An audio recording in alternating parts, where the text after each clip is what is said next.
Bem-vindos ao podcast KSHB Educação Corporativa, episódio 04. Estamos caminhando e hoje temos um episódio muito importante de uma instituição na qual eu tenho um carinho muito grande, que já atuei profissionalmente e tive um aprendizado imenso. Nós vamos falar hoje sobre a FIENG e como que a FIENG, essa Federação das Indústrias de Minas Gerais, e tudo aquilo que a compõe, como que ela está atuando em Minas Gerais e qual que é o futuro da indústria de Minas Gerais. E para isso, nós temos o prazer de receber o vice-presidente da FIENG Regional Sul, aqui em Pouso Alegre, o senhor Rodrigo Batista. Bom dia, Kaczynski. Tudo bem? Bom dia a toda a sua audiência, os telespectadores, não sei como falar isso hoje, internet espectadores, né? Revolução digital chegando ao mundo e os termos vão ficando defasados. Com certeza. Né? É um prazer estar aqui com você, espero que seja o primeiro de vários encontros que a gente pode estar trazendo um pouquinho do trabalho que a FIENG faz no estado de Minas, mas principalmente aqui na região sul, onde a gente atua, e estamos à disposição aí para debater todos os temas relevantes da parte empresarial do país, da parte empresarial de Minas Gerais, e inclusive fazer algumas análises de todo o contexto geopolítico, contexto econômico que a gente vem passando aí no cenário aí dia mundial. Dia, né? Então, nós vamos falar sobre educação profissional e sobre relações internacionais. Como que realmente, né, isso está sendo impactado nos dias atuais, as importâncias disso. E para começar, nós vamos falar de duas instituições na qual eu acredito que tem uma relevância primordial no nosso país, principalmente na formação de jovens, de empresários, que é as unidades do SESI e do SENAI que a FIENG tem. Então, eu queria que você contasse para a gente um pouquinho como estão as unidades do SESI e SENAI, quantas estão hoje instaladas no sul de Minas, e números que você possa ter daquilo que foi produzido, né, nesses últimos anos e assim por diante. Então, vamos lá.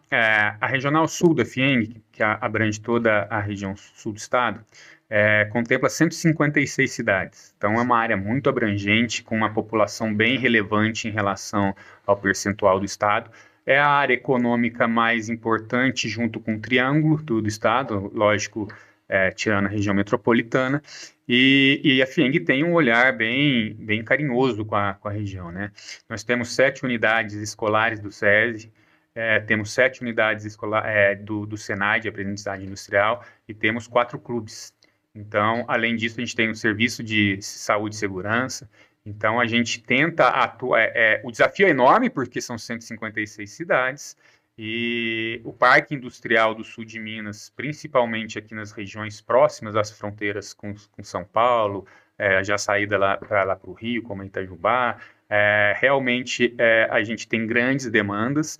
Cada vez mais indústrias estão se instalando no estado de Minas Gerais. Você vê Minas, durante a gestão do governo Zema, já atraiu $500 bilhão de investimento industrial para o estado. Então, a gente está passando uma revolução industrial no estado, talvez até com impacto nos próximos 20 anos de transformar a relevância da matriz econômica que a gente sente hoje. Então, eu lembro muito bem, quando eu atuei na FIENG, no início da duplicação da Fernão Dias, né, o boom de indústrias que vieram para o sul de Minas e pega, não sei se a gente pode falar sudoeste também, que é quando a gente pega Passos, né, naquela região toda lá. Passos faz parte ainda da base faz parte daqui e tudo. E foi muito grande. E a atuação das unidades do SENAI no processo de formação de mão de obra para atender essas indústrias foi muito grande, né? Tinha um grande apoio de toda a equipe de Belo Horizonte, da FIENG, do SESI, do SENAI e das unidades que aqui estavam instaladas, né? Inclusive, foram muito pontuais, né, para treinamento de algumas empresas. E a gente sabe que nós estamos aqui em Pouso Alegre, todo esse eixo aqui da Fernão Dias e até entornos, né, um crescimento muito grande de indústrias buscando, né, e a gente sabe que a FIENG é o ponto de referência dessas indústrias. Então, queria que você contasse para a gente como é que está esse movimento, as expectativas daquilo que estão chegando daqui para frente, como que está essa atuação essa política não partidária, mas essa política de incentivo para que essas indústrias se instalam aqui no sul de Minas e em Minas Gerais. deixa eu te trazer um pouco, contextualizar um pouco em números. Nessa parte de capacitação profissional ou aprendizagem industrial, que é o termo que o Senai atua, nós temos hoje em torno de 3 milhões de pessoas com idades entre 15 e 24 anos no estado de Minas. O Senai atende 220 mil no estado de Minas. Ou seja, a gente tem mais de 4% da população economicamente ativa já, porque com 15 anos já pode começar a trabalhar, sendo capacitada pelo Senai dentro do estado de Minas. Se você pensar aí, 5% é um número grande ou um número pequeno, vamos imaginar que se tivesse 20 Senais, 20 empresas igual ao Senai, toda a população estaria sendo capacitada no estado. Então, você vê o tamanho da relevância que é essa instituição, mas o desafio ainda é muito grande. O sul de Minas, exatamente por ter essa abrangência de 156 cidades, então territorialmente a gente tem 400 quilômetros entre os extremos, a gente ainda está a gente não atinge o percentual adequado das outras regiões do estado que são mais condensadas, exatamente pela dificuldade territorial. O percentual médio do estado é em torno de 70% das indústrias sendo atendidas pelo sistema FIENG. E aqui no sul a gente tem só 50%. Então a gente tem um caminho muito grande, um desafio muito grande ainda a percorrer, e principalmente agora, nesse novo cenário de atratividade de investimentos de fora, o sul de Minas é a cereja do bolo, porque é uma região que tem cidades pujantes, a gente tem 5, 7 cidades aqui no sul de Minas polos, que tem algumas outras cidades satélites, entre aspas, que acabam caracterizando regiões já de metropolitanas, né, pequenas metrópoles, né, e então várias empresas estrangeiras que querem investir estão escolhendo o sul de Minas, e isso vai trazer um desafio nos próximos 10 anos não só para o sistema, mas para todo o estado, de como a gente vai estar suprindo essa demanda que está sendo criada. Então, a gente está numa fase hoje que os investimentos estão sendo formalizados, mas até isso se materializar tem um tempo, tem um gap, claro, né, de construção de parque fabril e toda essa parte de estruturação das empresas. Mas eu vou te falar que em condições normais, em 2 anos, a gente já vai ter que trazer trabalhadores de fora para trabalhar no sul de Minas, que é o caso com a corrente Extrema, por exemplo. Sim, Extrema é um sinal do crescimento muito Extrema enorme, tem mais carteira assinada em Extrema do que habitante. Olha só. Então, você imagina o tamanho da dificuldade, o desafio da cidade. E o que você falou é uma coisa muito importante. Essas indústrias que vêm, principalmente essas indústrias estrangeiras, vêm com alta tecnologia. Sim.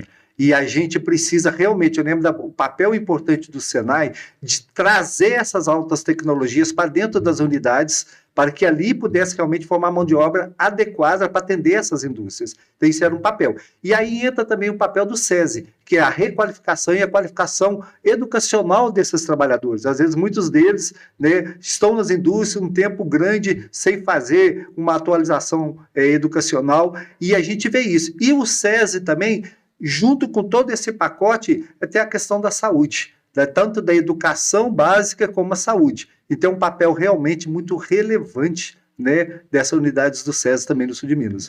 Deixa eu tentar dinamizar um pouquinho esse negócio, até para a tua audiência entender a diferença do SESI e do Senai. O SESI é o Serviço Social da Indústria. Sim. Então, a gente vai pegar a educação, qualidade de vida, saúde.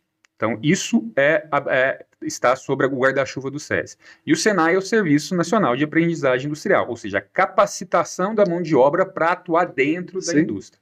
Então, e aí você fala, então por que são duas entidades isoladas? Elas não são isoladas, elas conversam entre elas, tanto que existem unidades que são SESI e Senai conjuntamente, e até isso seria o ideal, porque a gente começa com a educação básica e vai criando aquela curiosidade, vai plantando a sementinha nas crianças do que é o aprendizagem técnico, do que é um curso técnico, do qual que é a porta de entrada para uma profissão. Sim. Que isso falta hoje em dia. Infelizmente, a tecnologia, o avanço tecnológico, que é sim bem-vindo, mas ele traz alguns malefícios, que é exatamente a facilidade que as pessoas acham que possam ter de aprender sozinho e aprender novas profissões dentro desse mundo digital. Só que, se você pegar o índice de eficiência, o índice de pessoas que conseguem se dar bem nisso em torno da população que tenta, é muito baixo. É igual um jogador de futebol, é 1 em 1 milhão que ganha, que fica rico. Existem pessoas que ficam milionárias com o digital, mas não é a realidade da grande maioria. Então, a gente tenta exatamente ter no SESI e o Senai tá pegando toda a demanda que existe na sociedade, tanto de educação, porque a educação deveria ser a principal política de governo de uma nação. E não é isso que ocorre hoje. Hoje, a principal política de governo é o assistencialismo. Então, é a grande dificuldade que um país subdesenvolvido como o Brasil vai continuar sendo subdesenvolvido eternamente, porque para se desenvolver o Brasil, a gente precisa de políticas de governo pensando no futuro, e não em políticas de governo pensando no próprio umbigo de interesses partidários. Com certeza. A gente sabe, o país que investe em educação, realmente ele tem um resultado muito significativo, principalmente econômico, né, porque você passa a ter pessoas mais qualificadas. Então, vocês podem ver, SESI, Serviço Social da Indústria, SENAI, Serviço Nacional de Aprendizagem Industrial. São duas instituições fantásticas que realmente desenvolvem algo muito significativo para toda aquela população onde ela está inserida e na região. Rodrigo, vamos falar agora sobre a missão que você foi no Japão. Que tem link, inclusive, com isso que você está falando, da diferença de um país desenvolvido e um país subdesenvolvido. A gente teve uma imersão cultural absurda agora no Japão, né? Então, vocês participaram da missão, parece que foi uma missão com mais de 200 pessoas representativas. 250 integrantes na delegação de Minas. Foi a maior delegação que a FIENG organizou em missão internacional da história, dos 93 anos da FIENG, a maior delegação em missão internacional. Um desafio absurdo para o Centro Internacional de Negócios da FIENG, mas que, sim, hoje eu posso te falar, eu tenho orgulho de trabalhar no sistema FIENG, porque as pessoas que trabalham não são muitas, mas todas são extremamente capacitadas e realmente vestem a camisa e todos os desafios e loucuras que a diretoria executiva e principalmente a figura do presidente Flávio, eles vislumbram, imagina, eles lançam os desafios e todos são cumpridos à risca. Então, realmente, parabenizar já aqui de boca para toda a equipe da FIENG, porque realmente foi uma experiência absurda de imersão cultural, de imersão tecnológica. Realmente é um negócio, assim, a gente volta de uma missão dessa, questionando a nossa própria existência. Sim. A FIENG foi uma escola para mim muito grande profissionalmente, né? Eu tenho um orgulho muito grande, foi muito criativo. E eu tive a oportunidade, em finais dos anos 90, em Hannover, na Alemanha, numa missão da FIENG também. Foi algo assim muito significativo e que você volta com uma outra visão, com uma outra mentalidade. Lá no Japão, a gente sabe que a gente está vivendo a era agora da inteligência artificial, que está chegando. E muitos desses processos também estão sendo incorporados à indústria, né? E com certeza, acredito que lá no Japão vocês viram muito isso. Então eu sei que vocês foram em algumas cidades, participaram dessa missão, de uma, entre aspas, uma feira, né, de uma missão profissional. Você contasse um pouquinho para a gente daquilo que você mais te encantou e a relação que você viu daquilo que é importante a gente ter e aquilo que a gente já tem praticado aqui no Brasil e principalmente em Minas Gerais. O principal mote da missão foi a participação na Expo Osaka. O que é a Expo? Aonde foi? Em Osaka, na cidade de Osaka.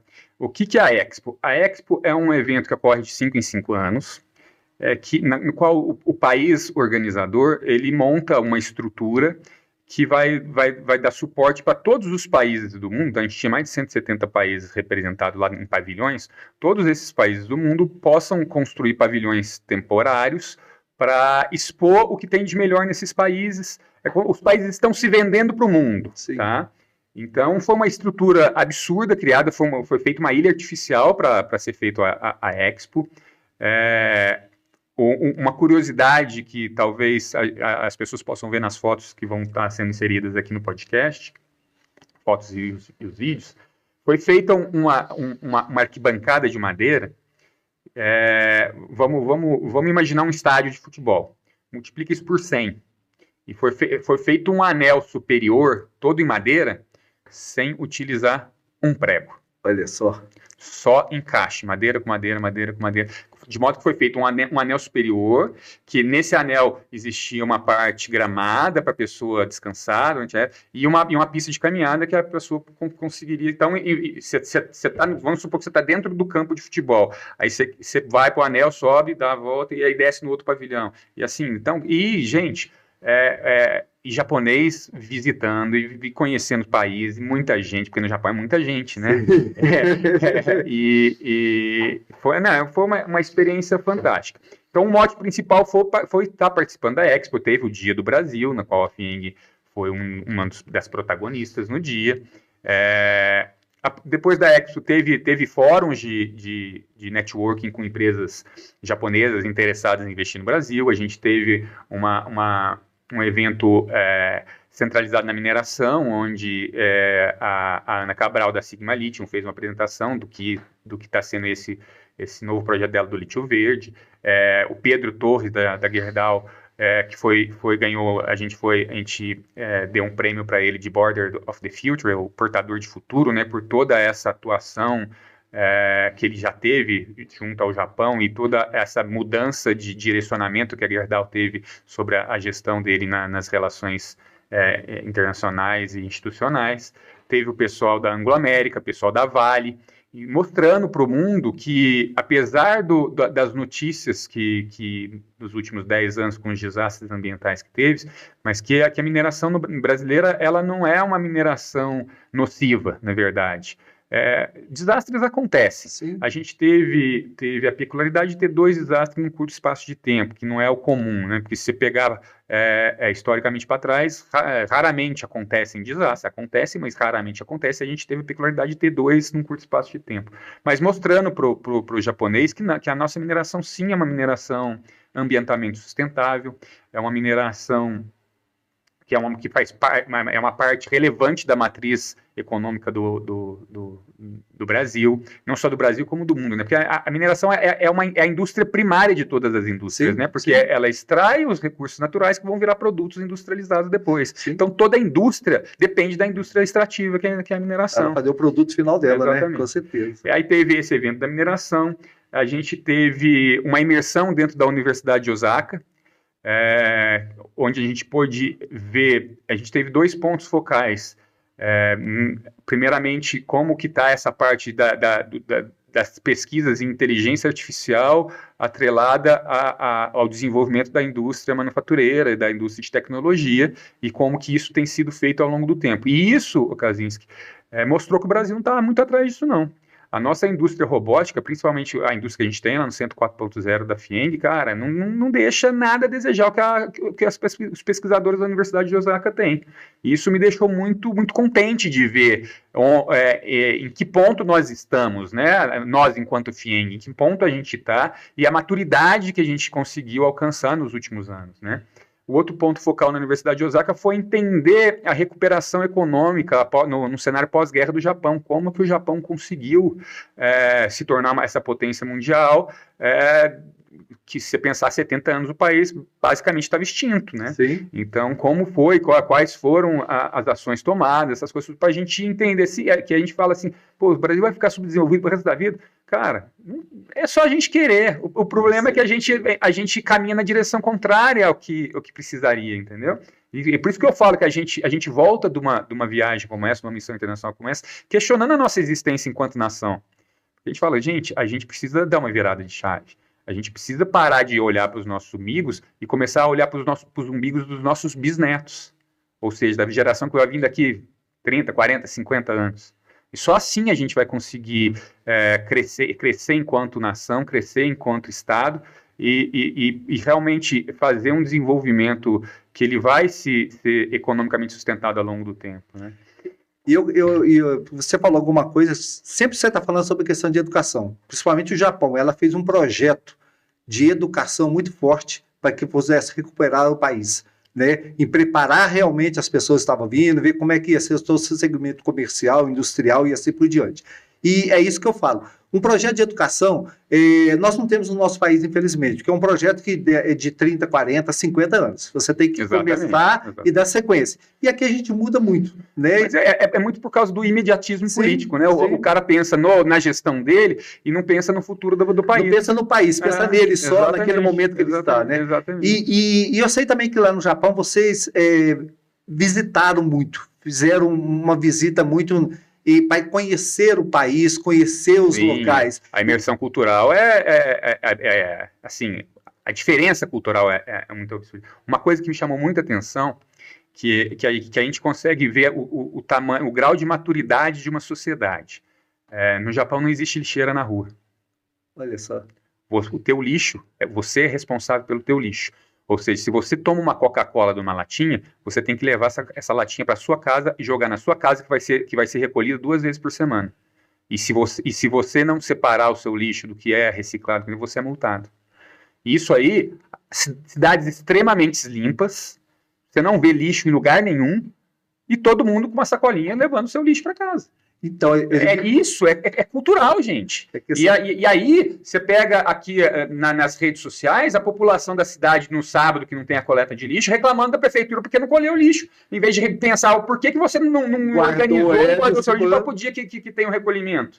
É muito fácil a gente jogar para a sociedade um negócio que você é a causa que está causando isso, né? Você é o principal ponto causal. Esses dias eu vi uma publicação nas redes sociais muito interessante. Um estrangeiro, me parece que foi um inglês, ele vestiu uma meia branca e começou a andar pelas ruas do Japão. Andar vários quarteirões. Ele parou num lugar e aí ele mostrou a meia ele continuava branca. Então é que essa questão de cultura, eu já tive pessoas que sabem, e nesses existe muitas leis, muitas diretrizes, essa questão cultural é muito forte, né? Nós temos no nosso país, no Brasil, locais que têm uma cultura muito grande, principalmente vindo de pessoas, né, de civilizações de outros países e outras coisas, mas ainda, é igual você falou, nós precisamos realmente olhar para nós mesmos, sabe, aquilo que está nos prejudicando. A gente tem que fazer a meia-culpa, porque todos nós somos culpados disso. Todos nós. Rodrigo, relação comercial, relação em termos de indústria e em todos os processos, como que os empresários, esses 250 empresários que estavam lá, vieram falando? Que surgiu expectativas sobre o cenário econômico? Sobre o cenário, tipo assim, aquilo que ele poderia trazer de parcerias para aplicar aqui no país, alguma coisa nesse sentido? Então, na verdade é o seguinte, qual é o grande resultado de uma missão internacional dessa? As grandes empresas, principalmente as multinacionais, elas conseguem trazer resultados imediatos, já de investimentos materializados dentro da própria missão. Mas o ponto focal desses mais de 100, 150 empresários que estavam presentes principalmente, entender o cenário, para entender como você pode estar se qualificando, como você pode estar se posicionando num cenário de possível atuação internacional. E também, mas o grande foco empresarial disso são os negócios que surgem dentro da própria delegação. Ah, que legal. Como você tem 150 empresários dos setores mais pulverizados do Estado, os negócios que são feitos entre os empresários, eu conheço um cara que pode ser teu fornecedor. Cara, isso é absurdo, o volume de negócios que é feito entre os próprios empresários brasileiros. Porque a gente está lá 15 dias convivendo com essa turma, você conversa com todo mundo tal, e você descobre exatamente que tem alguém que tem um produto que você precisa, que pode estar mais barato, você não sabia, e você não sabia. E você não sabia. Você já tem empresas próximas. Exatamente. E fora toda essa relação de negócio, esse networking que é feito, né?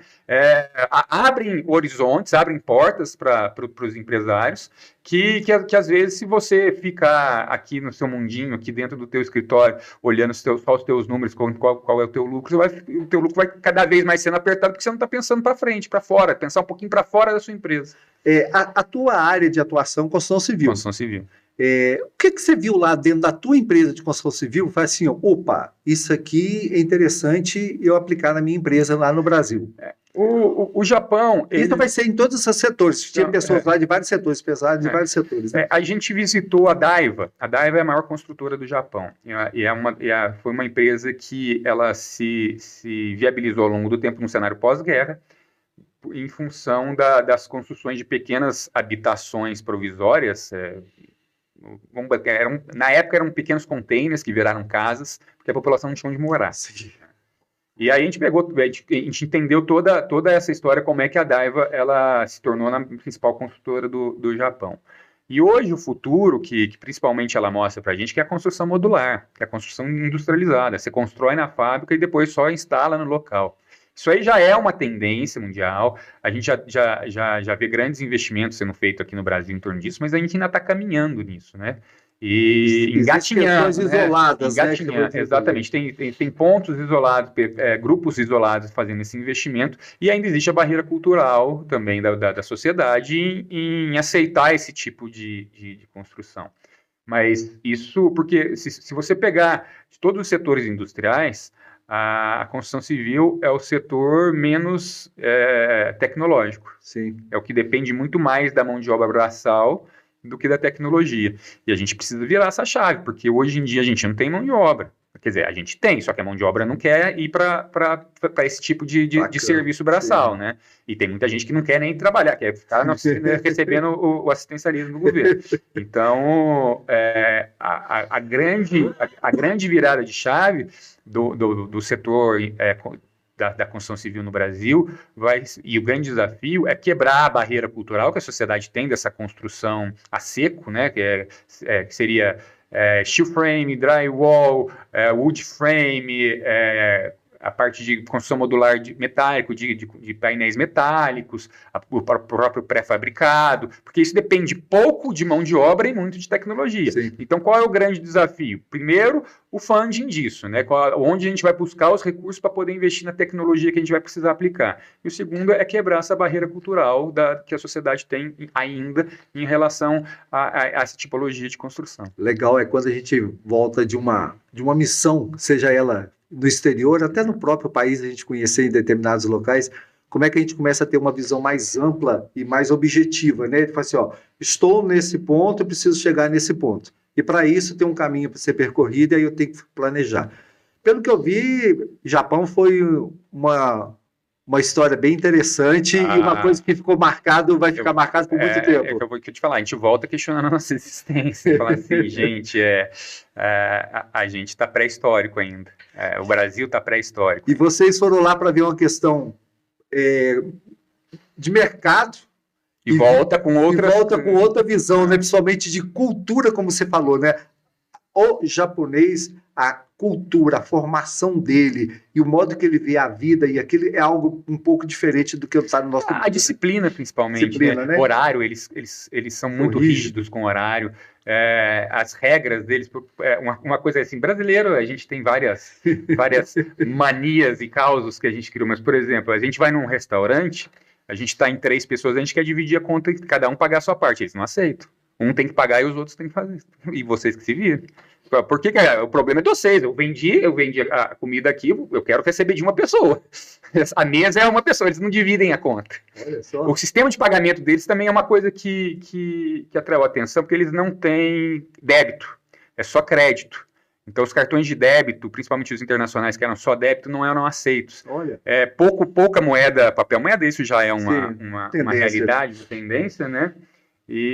Mas esse negócio de se recusar a dividir a conta pelo número de pessoas que querem pagar, isso também é um fator curioso. Mas é a disciplina deles, a regra deles é isso, eles não saem da regra deles em hipótese alguma. Pessoal, uma outra coisa que gera curiosidade. Na finalização da conta, normalmente aqui no Brasil você tem os 10% do serviço, né? Sim. Lá não vem. A gente quer dar, eles não aceitam. Falam, não, o meu salário já está pago aí, já está embutido no teu negócio. Eles não aceitam receber a gratuidade. A gente pode falar que essas indústrias que vêm de fora e elas trazem pessoas chaves dos países deles. Uma das barreiras que nós temos, além da barreira da língua, seria essa barreira cultural? Para esses expatriados, com certeza, né? Porque o cara chega aqui e às vezes fala, gente, isso aqui não tem não tem solução, né, perto da cultura deles, né? Mas, cara, isso é desafio que toda empresa multinacional ela tem. A empresa que vai para o brasileiro expatriado para outro país sofre a mesma barreira, a mesma dificuldade. Isso aí já o cara que vem, ele já tem que vir com a cabeça aberta e tem que vir sabendo que ele vai ter que fazer uma imersão na cultura local. Então, se ele não tiver esse pensamento, ele não vai ter sucesso, né? E isso eu não vejo como um desafio, porque a pessoa é preparada para isso, né? Principalmente isso que falou, normalmente são os cargos mais os altos executivos, essas coisas, são pessoas que já têm vivência em vários locais do mundo e teve contato com vários tipos de cultura.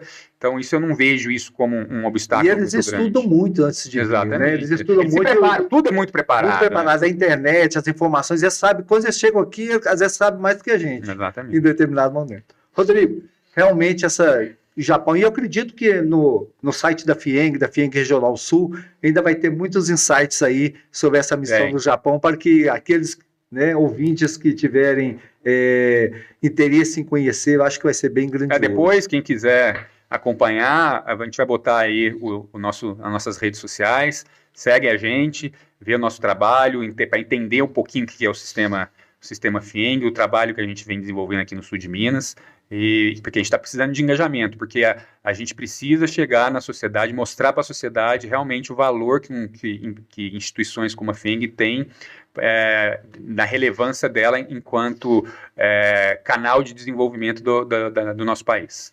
Rodrigo, mudando de assunto, nós estamos vivendo um momento hoje de questões tarifárias internacionais. A situação entre, principalmente, os países mais desenvolvidos, que nós temos os Estados Unidos e China, em termos de questões comerciais e assim por diante, nós temos essas questões todas, né, de envolvimento deles em determinadas situações e tudo.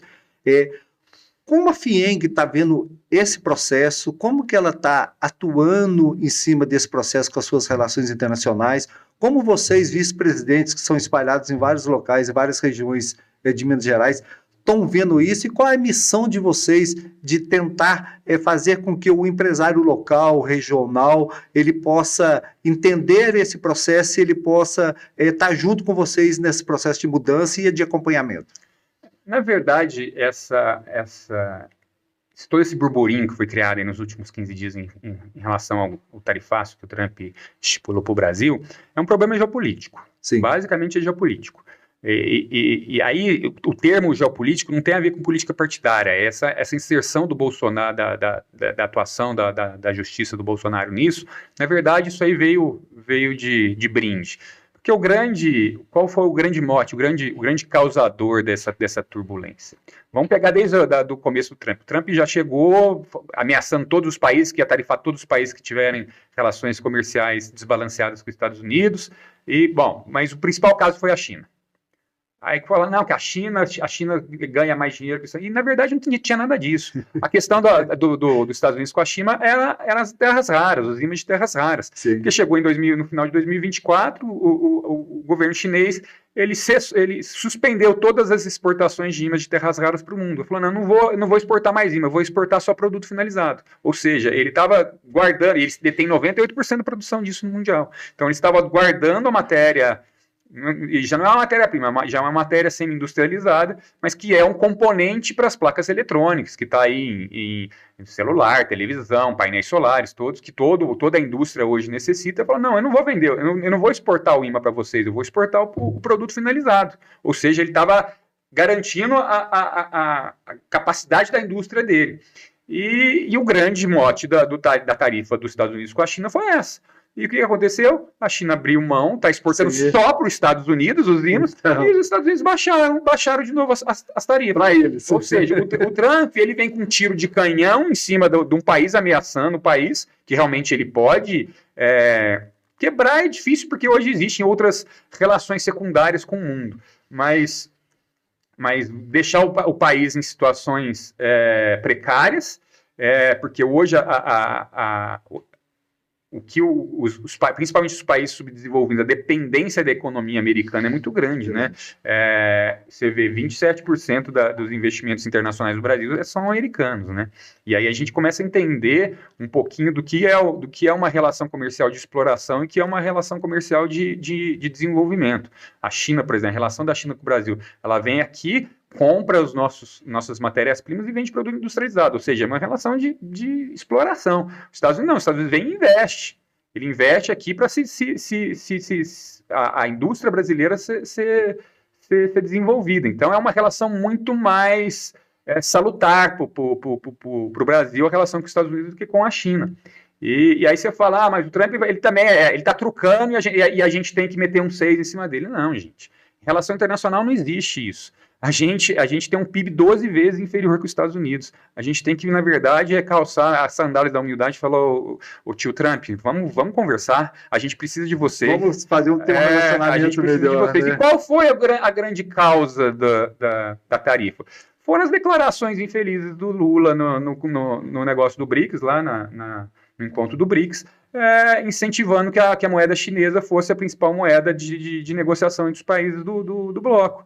Além disso, tem lá apoio ao Irã, apoio à Rússia, tudo que vai contra os interesses dos Estados Unidos. O Brasil estava se posicionando de uma forma mais enfática contra os interesses dos Estados Unidos. E não é uma visão da nação, é a visão de uma pessoa. Né? É a visão da pessoa, não, de um grupo, né? De um grupo liderado pelo presidente, que tem na sua figura principal, mas que hoje não é mais o presidente que governa. O presidente já tem 80 anos. Ele está lá como, na verdade, é a única figura expoente desse grupo, né? Então, esse pequeno grupo que hoje governa o Brasil tem essa mentalidade socialista ainda. O socialismo não deu certo em lugar nenhum no mundo. Sim. E não vai ser no Brasil que vai dar certo. Pelo contrário. O maior país socialista do mundo é a China. A China é totalmente capitalista hoje. Então, a gente tem que se abrir para E é interessante isso que você falou. Eles são socialistas, mas a visão deles é totalmente capitalista. Exatamente. Eu vi ontem uma reportagem que parece que a Rússia emitiu uma moeda do BRICS. Agora só para começar a fazer esse processo. Porque os Estados Unidos ameaçou a Rússia da guerra. Então, o que acontece? Só que o Brasil não tem por que se meter nisso. Lá no meio disso. Não tem por quê. Só que o Lula quer se mostrar importante, quer se mostrar líder, que ele não é, e relevante internacionalmente, que ele não é, e aí causou todo esse embaraço. Rodrigo, dentro dessa questão do tarifaço, né, essas coisas, quais são os setores aqui no nosso país, principalmente em Minas Gerais, que poderão ser mais afetados? A gente sabe que tem a questão do agro, tem a questão do aço. Como que a FIENG está mapeando isso e trabalhando isso e desenvolvendo essa conversa? Na verdade, a FIENG ela sempre se posicionou a favor do diálogo, né? Ela entende que a gente tem que sentar na mesa. É o melhor caminho. Tem que sentar, não adianta bater de frente, não adianta retaliar, porque eles têm poderes muito maiores que o nosso. Questão de falar, não, eles estão afetando a soberania nacional porque estão tentando influenciar o judiciário. O Lula se posicionou pedindo para soltar a Cristina Kirchner na Argentina. Então, e o que seria isso? É a mesma coisa. Então, mas qual a influência dele lá? Nenhum, zero. E também o que o Trump quer fazer aqui também não vai. Isso não vai. A justiça brasileira não vai se curvar ao que o Trump quer. Mas, na verdade, isso entrou de reboque no caminho. Mas então a FIENG ela sempre foi para o diálogo. A gente entende que essa posição do dia 1º de agosto ela vai ser estendida, não vai entrar em vigor em 1º de agosto, a gente acha que vai conseguir postergar isso, e aí vai dar um prazo para que essas negociações sejam feitas. O mundo inteiro negociou com os Estados Unidos no começo do ano, quando o Trump fez aquele tarifaço. O mundo inteiro negociou e todo mundo entendeu a importância que os Estados Unidos têm para suas economias e falou, não, você está certo, vamos chegar num meio termo. Porque você pode ter certeza, não sei se você já teve a oportunidade de ver a biografia do Trump, esse é o modus operandi dele, ele dá tiro de canhão, mas ele não quer, e ele não se importa em voltar, né? Ele não se importa em voltar atrás, sim. Porque na verdade é o seguinte, ele tem um objetivo, que o objetivo dele está a 2 passos, ele dá 10 passos para falar, eu sou foda dele, ele tem poder, mas depois, não, tá bom, eu vou recuar no 2. Mas lá atrás ele queria chegar no 2. Sim. Esse é o modus operandi dele, entendeu? Só que você precisa entender todo esse contexto. Então, sim, por exemplo, uma indústria como a Embraer, A Embraer está extremamente preocupada, porque ela vai perder 30% da sua produção. O agro, lá, a parte de suco de laranja, que é o principal exportador para os Estados Unidos. Cara, isso inviabiliza. Mas vai ter um ponto também que as próprias empresas dos Estados Unidos vão pressionar o Trump para que isso não seja feito, porque isso vai causar inflação lá. Porque o Brasil o Brasil é o celeiro do mundo, principalmente nessa parte do agro. Então, o Brasil é o principal fornecedor dessa parte alimentar para o mundo inteiro. E a partir do momento que os produtos brasileiros ficam mais caros nesses países, a inflação para esses países vai chegar. E aí a conta chega para a sociedade americana. Então, se chegar nesse ponto, aí ele vai sofrer a pressão interna também. Vai ter que ceder. Então, na verdade, a gente entende que a gente vai ter um tempo para diálogo, mas o nosso presidente vai ter que botar o rabinho no meio das pernas, talvez até se botar em segundo plano, deixar o Geraldo Alckmin, que é um cara mais ponderado, ter esse protagonismo. Tem uma formação educacional bem maior. Exatamente. Então, mas eu acredito que ainda vai se chegar em algum termo, num meio termo de razoável, e a indústria não vai sentir tanto. Mas realmente, o risco que existe hoje é desse radicalismo do governo. Não, nós vamos retaliar. É simplesmente os Estados Unidos dar um recado para o mundo e deixar o Brasil de castigo. Lá, um ano que o Brasil fique de castigo com essa tarifa, para exatamente usar de exemplo o mundo. Ó, quem atuar contrário aos nossos interesses, vai acontecer isso. Esse é o grande risco que se ocorre. Sim. Então, os nossos governantes têm que ter esse bom senso e têm que fazer essa análise para entender que, sim, eles têm essa capacidade, eles têm esse poder, e a gente precisa, na humildade, tentar chegar num termo de bom senso e um termo que fique bom para os dois lados. A gente vê hoje, eu acompanho as redes sociais e, inclusive, acompanho o presidente da FIENG, o Flávio. Né? E o que a gente percebe é que o Flávio hoje é uma liderança forte no país. A principal liderança institucional do país é o Flávio. E a questão das relações internacionais está muito voltada. Eu acho que essa liderança dele positiva e de realmente buscar esse diálogo, ela também influencia os presidentes das federações de outros estados, concorda? Com certeza. A FIENG hoje ela é visitada todo mês por outras federações de indústrias, não só de indústria, mas de comércio também, para entender como foi porque a FIENG há 7 anos atrás, ela estava quebrada. Hoje ela é superavitária e tem fundo soberano, já foi criado um fundo soberano da FIENG para garantir que num momento que a gente sabe que vai chegar, em que o compulsório vai acabar, que cada vez mais o governo quer entrar nessa fatia. Não é que o compulsório não é que as empresas vão deixar de pagar, não, elas só vão pagar para outra pessoa. Em vez de pagar para o Sistema S, que é o investimento na educação, vai pagar para o governo federal, porque cada vez mais a boca vem aumentando. Você vê esse negócio do IOF, né? Eles querem só arrecadar e não querem fazer o dever de casa, que é a reforma administrativa, para baixar o tamanho do Estado, baixar custo administrativo. Então, e a FIENG então, já tem um fundo se preparando para daqui 20 anos, a gente imagina que possa vir a ocorrer essa alteração do compulsório, a gente ter como se financiar ao longo do tempo e a instituição não se inviabilizar economicamente. E a gente sabe que a atuação das federações das indústrias em todos os estados são muito significativas para o desenvolvimento daquele estado. E você falou uma coisa agora que é sobre IOF. Né? Nós estamos aí também nesse novo cenário sobre a questão do IOF, Câmara e Senado não aceita o aumento, aí vai o STF e derruba isso e começou agora essa luta, né? E realmente isso, aumento do IOF, algumas medidas sendo tomadas, realmente muda muito a economia do nosso país, muda muito a economia. Né? Como que a FIENG está atuando pela liderança do Flávio, que é uma liderança muito significativa, e como que você também, Rodrigo, está vendo essa situação? Na verdade, nessa parte do IOF, a gente fica um pouquinho de mãos atadas, né? Porque agora, como é uma decisão do legislativo, mais uma decisão pessoal. Isso aí a gente ainda acredita como ainda vai passar pelo colegiado, pode ter alterações. Mas contextualizando o que o Alexandre de Moraes fez, é o seguinte, ele pegou, vou dar um cenário bem simplista do que foi feito, né? O IOF já existe para algumas operações financeiras, né? E o que o governo fez foi alterar as alíquotas dessas já existentes de forma que a arrecadação aumente. Aí que está o erro. Aí que está o erro. Porque o IOF ele não foi um imposto que foi criado com a natureza arrecadatória. Sim.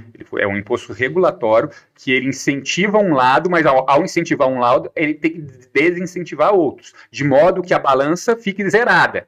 Mas o que o governo fez foi, ele alterou as alíquotas com a finalidade de arrecadar mais. Então esse foi o grande erro, o grande erro conceitual que o governo fez e que o Congresso acertadamente corrigiu, derrubando o decreto dele. Mas é o que o Alexandre de Moraes falou, que o governo ele tem a prerrogativa de alterar alíquotas de impostos já criados. Está correto. Só que o problema é a natureza do imposto. Então, se a balança dessa alteração de IOF dentro das operações financeiras que foram alteradas, se a balança tivesse ficado no 0 a 0, ninguém ia poder falar nada. Ele poderia pegar o IOF para compra de cartão de crédito exterior e botar 100%. Mas toda essa arrecadação a mais que tivesse no 100%, ele estaria incentivando outras arrecadações, zerando outros tipos de operações para, por exemplo, facilitar o crédito para outros tipos de desenvolvimento de local, né? De modo que a balança ficasse no 0 a 0. Isso aí é prerrogativa do governo, mas desde que a balança ficasse no 0 a 0. Mas é o que o governo fez? O governo alterou os alíquotas e numa projeção de arrecadar 8 bilhões por mês, ou seja, são 100 bilhões por ano a mais com essa alteração. Ou seja, ele está pegando dinheiro para gastar com o Estado. E, além disso, incluiu o risco sacado, que foi onde o Alexandre de Moraes falou, não, aqui você está errado. O que é o risco sacado? O risco sacado é uma antecipação de recebível. Não é uma operação financeira. Porque, na verdade, é o seguinte, existe a empresa vende um produto, a empresa Rodrigo vende para a empresa Kaczynski, certo? E a empresa Kaczynski tem que pagar o Rodrigo. Só que o Rodrigo vendeu com 90 dias de prazo. Só que o Kaczynski precisa receber com 30. Ele vai lá no banco e pega essa antecipação, e aí o Kaczynski, em vez de dever para o Rodrigo, deve para a instituição. Isso que é o risco sacado, tá vendo? Mas bem simplista, tá? Para a tua audiência entender. Claro. E aí é um imposto que o IOF não atingia esse tipo de operação. E aí o Alexandre falou, você está errado, então essa parte caiu, porque o governo não pode pegar um imposto através de decreto e criar um imposto com operação que ele não atingia. Então, isso que aconteceu essa semana. Mas eu acho que ainda vai ter mais desdobramentos. Mas aí o que você fala? O que é nocivo para a sociedade? Vamos lá. Principalmente, esse aumento de IOF está atingindo quem mais precisa hoje. Pequeno? É o pequeno, exatamente. O cara que precisa de empréstimo, que precisa de financiamento. E aí está encarecendo esse financiamento. Esse que é o problema. A operação dele vai ficar cada vez mais difícil. O governo não está olhando para quem produz, para quem desenvolve o país. Sim. Ele tá exatamente taxando a pessoa que mais está necessitada nesse momento. Esse que é o grande problema. O reflexo aí, né? O reflexo é esse. E aí, cada vez mais, as empresas vão se inviabilizando. Sim. Porque o custo do Brasil vai aumentando. Sim. E como é que está a parte jurídica nisso? Na verdade, assim, a gente esperava com a derrubada do Congresso, com 70% votando favorável à derrubada do Congresso, o negócio apaziguasse. Mas aí vem o doutor Alexandre de Moraes e com uma decisão monocrática faz isso. Então, na verdade, a gente está num processo de venezuelização, né? É uma ditadura informal que a gente tem hoje do governo e do judiciário. Então, é extremamente preocupante. Mas, assim, a gente não pode perder as esperanças, né? Porque, seria muito fácil, vamos embora desse país, vamos abandonar isso.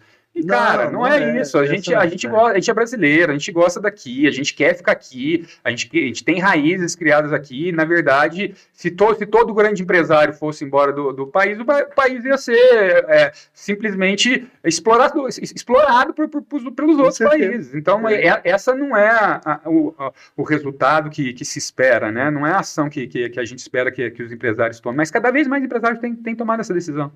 E a gente fica triste, porque aí é o tipo da coisa, a gente não vai ver o Brasil crescer nunca, né?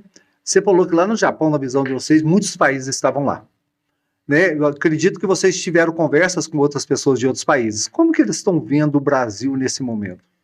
Então, a mensagem que o Brasil deixou na Expo não foi legal. Inclusive, a deputada Grace Elias, que fazia parte da comitiva, ela teve uma conversa bem dura com os organizadores do Pavilhão do Brasil.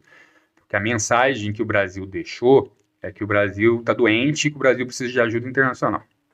Enquanto todos os países se vendiam, o Brasil estava lá com o pires na mão. Pelo amor de Deus, a gente precisa de vocês. Então, essa mensagem não foi legal.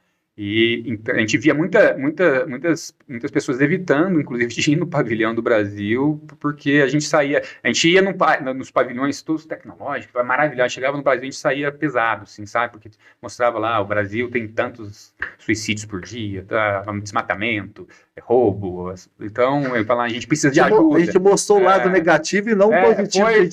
Eu achei um direcionamento equivocado e até desastroso. Não sei qual vai ser os desdobramentos políticos disso, não sei até que ponto vai ter algum desdobramento importante, mas a gente sentiu assim, que realmente o Brasil perdeu uma oportunidade ímpar de estar fazendo negócio, de estar atraindo mais investimento e pensando demonstrar mais credibilidade, né? Com certeza. Exatamente. Tá vendo, ouvintes? O papo hoje foi bem significativo e nós teremos esse papo aí com a FIENG Sul, todo mês, para mostrar para vocês essa realidade, quais são as visões, quais os caminhos que estão aí por vir para frente, mas também mostrar muito bem o que está sendo feito hoje, né? Nós temos muito mais coisas positivas em andamento do que essas questões negativas. Com certeza. Né? E isso vai ser algo interessante. Rodrigo, infelizmente chegamos dessa primeira etapa dessa parceria da FIENG Sul com a KSHB Educação Corporativa.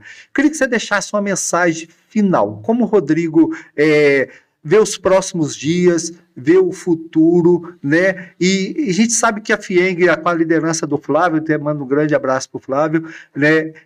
Ela vai estar sempre forte e bem coesa em cima disso. Então eu queria que você deixasse uma mensagem final aí para quem está nos ouvindo, assistindo, por que a gente fala ouvindo? Porque tem muita gente que pega esses podcasts, coloca numa atividade, no carro, atividade física e tudo, né? Como que vocês, qual que é a tua expectativa, aquilo que você tem de planejamento para os próximos dias, entre aspas, né, dentro desse cenário que nós estamos passando? Na verdade, a FIENG está em expansão, né? O sistema FIENG está em expansão. A gente pretende, hoje, em 2024, a gente fechou com 230 mil alunos dentro do sistema SESI Senai, né? E a meta é chegar em 300 mil agora, até o final de 2026. Então, a gente está em expansão, adquirindo novas unidades. Aqui no Sul, a gente adquiriu uma escola em Poste Caldas, tem negociações com mais 4 cidades para estar implantando novas unidades. E o que a gente espera da população é ter um relacionamento mais próximo do sistema FIENG. Não é só industriário que pode participar do sistema FIENG. Na verdade, as escolas SESI são abertas a toda a população. E as escolas do SESI, pelo SESI ter uma característica social, a mensalidade é uma escola privada, né, que é uma instituição da FIENG, não é uma instituição, a FIENG não é uma instituição pública, né? Então é uma escola privada.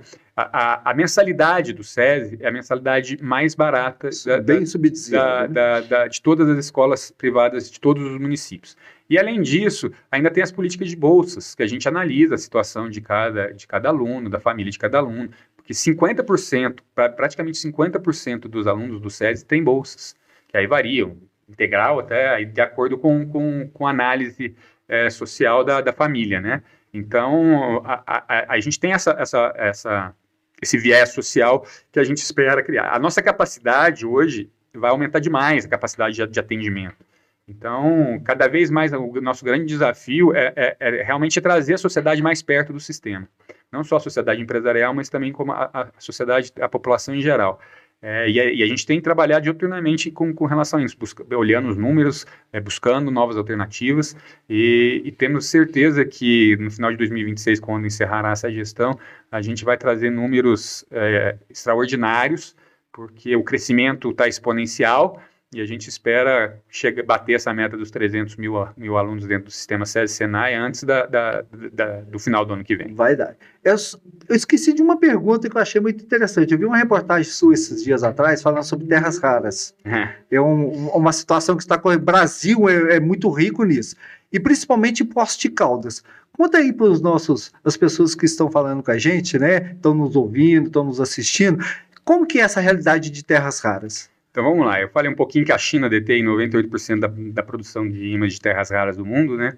E tem mais ou menos 70% das jazidas já descobertas, né? O Brasil vem em segundo com 20 e poucos por cento, né? Só que ainda não está materializada essa exploração, né? Então é um futuro promissor que vem pela frente. Nesse cenário a gente tem grandes jazidas no estado de Goiás e aqui no estado de Minas, tanto na região do Planalto de Poços como em Araxá, que são jazidas que, pelos estudos que já foram feitos, a exploração, a estratificação da extração desses minerais de terras raras dentro dessas jazidas descobertas no Planalto de Poços. Planalto de Poços, gente, pega todas as cidades envolvidas, Caldas, Andradas, Santa Rita, Poços, até Águas da Prata, então está dentro do Planalto de Poços. O custo da extração desses minérios é o mais barato do mundo. Olha. Então a gente tem uma oportunidade aí realmente de ter um crescimento de arrecadação nessa região, e pensando nisso, a FIENG já adquiriu, em 2023, o Laboratório de Ímãs de Terras Raras em Lagoa Santa. Tecnologia. Então, você vê, há 2 anos a gente já está estruturando, ele foi inaugurado agora recentemente, em maio. Então, esse contexto geopolítico da briga Estados Unidos-China, que o Trump não sabia que existe a FIENG. Se ele conhecesse a FIENG, falando, então eu vou comprar da FIENG. Porque a FIENG está se preparando para isso, e realmente a gente olha exatamente quais são os cenários de futuro e a gente investe. Os investimentos que a FIENG faz realmente são investimentos bem assertivos e que não estão pensando no imediatismo. Na verdade, a gente está pensando realmente ser um ator protagonista do desenvolvimento do país. Legal, olha, tá vendo, pessoal? Olha lá.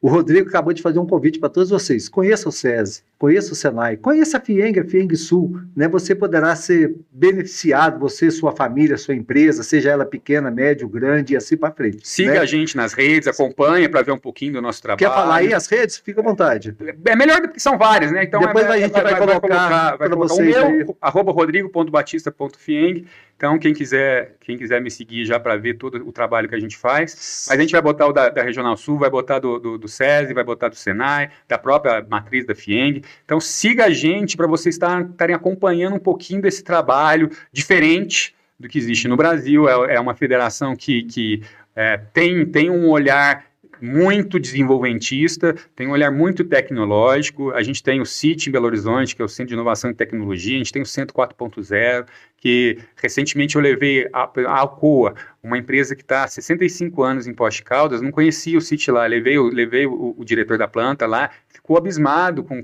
toda a pesquisa que a gente tem lá, toda a parte de desenvolvimento de produtos tecnológicos. Realmente, industrial mineiro, empresário mineiro, que não tem noção toda a gama de produtos que a FIENG pode estar fornecendo para vocês, vem conhecer a gente. O Flávio, ele costuma falar o seguinte, deu um problema na empresa, liga para a FIENG.